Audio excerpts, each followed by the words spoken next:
He steps out with that warm smile, that unmistakable mix of genius, mischief, and pure cinema magic. An Oscar-winning storyteller whose imagination crackles like lightning. And today, he's glowing because his newest creation is shaking up theaters and streaming screens everywhere. A bold, heartfelt rebirth of a classic tale he has loved since childhood, Frankenstein. And when you listen to him talk about it, you immediately get it. This isn't just another movie release.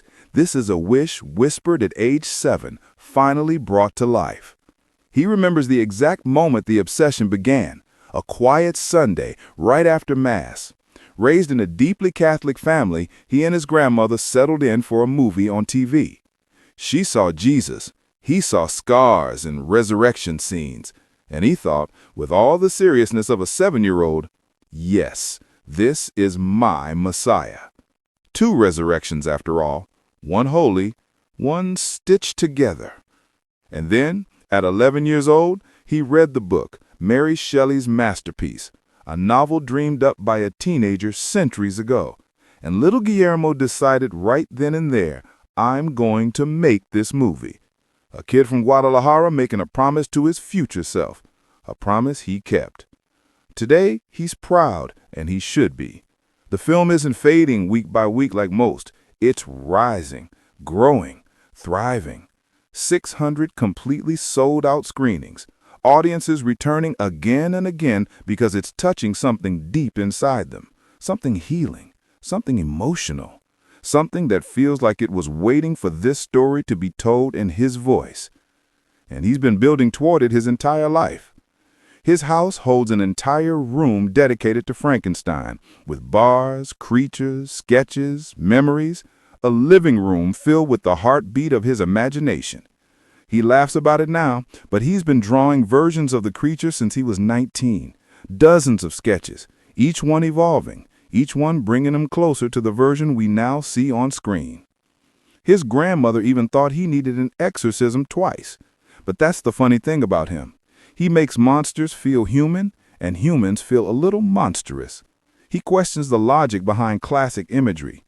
Instead of the usual square-headed design, he kept asking himself, if Victor Frankenstein is building a man, why doesn't he pick a few good-looking corpses?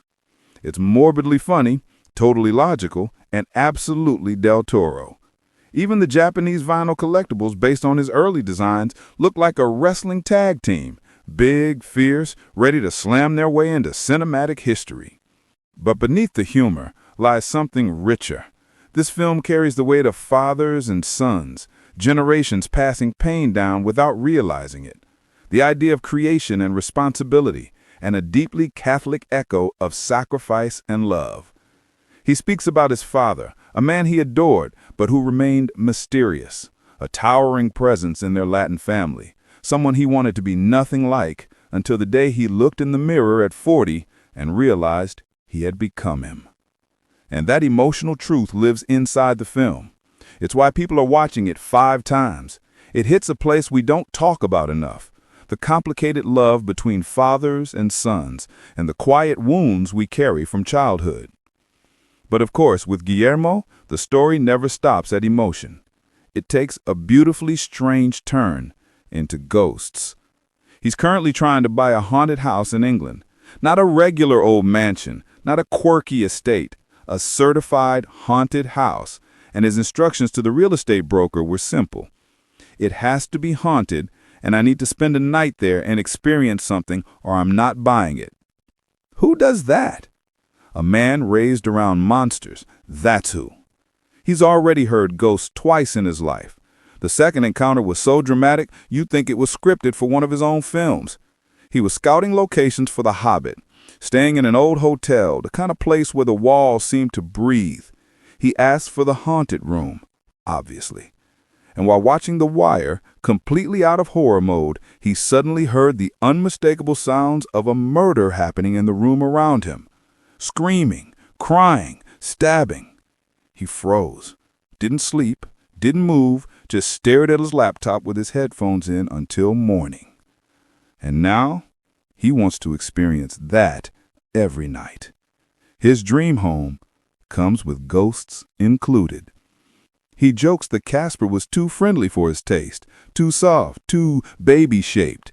He wants the real thing, something with presence, something that makes the shadows interesting. But to truly understand what shaped him, you have to go back to his childhood. The man grew up in a world that makes magical realism look ordinary. In 1969, his father won the lottery, $6 million, enough to rival the budget of Planet Apes. The family went from modest beginnings to living in a giant mansion. And this wasn't a typical family home.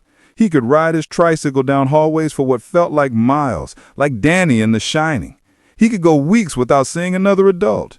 Clothes magically appeared in drawers. Food appeared in the fridge. It was like the house itself was alive. His father built a huge library because a gentleman must have one, but never actually read the books. Guillermo read every single one. And the pets? Forget dogs and cats. He and his brother raised falcons. They had over 100 snakes, a royal eagle, and even a lion cub. Yes, an actual lion cub living in their home. Everything went fine until the lion had a slight disagreement with his mother's poodle. A disagreement that ended with the poodle's skull being cracked and the poor thing living the rest of its life with its tongue hanging out. After that incident, my mother very calmly said, "The lion is leaving." And when you add it all up, the mansion, the solitude, the birds, the snakes, the lion, the ghostly atmosphere, suddenly his love for haunted houses makes perfect sense. His imagination wasn't built, it was born. All of it. The childhood chaos, the mystery of his father, the loneliness, the monsters, the magic, it all leads to this moment, this version of Frankenstein, a film made of everything he has ever loved, feared, questioned, and dreamed. It's romantic, emotional, haunted, beautiful, and deeply human. It's a story about fathers and sons, creators and creations, love and responsibility, and the strange, painful beauty of trying to be more than what made you.